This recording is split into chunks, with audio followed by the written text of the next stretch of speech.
2 weeks ago I'd thrown away all of my diaries, years worth of writing. The bins had been collected, the diaries wouldn't be found.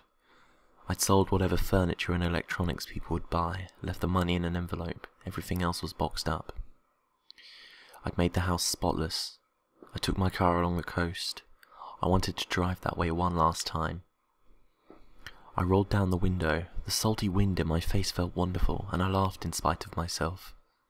The laughter kept bubbling out, and I realized how light I felt, how free, for the first time in such a long time.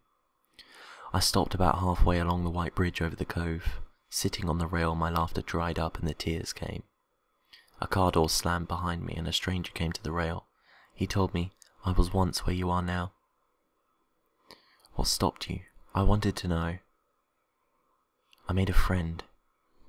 He sat with me for about an hour silently while I cried on and off.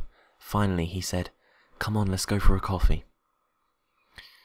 He started towards the car and I hopped down and looked at him a moment before sliding into the passenger seat.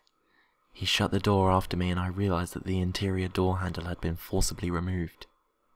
There was a handcuff dangling from a piece of the metal frame.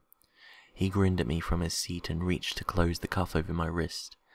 As I thought of the suicide note I left with my neatly boxed belongings, white blinding panic threatened to swallow me whole.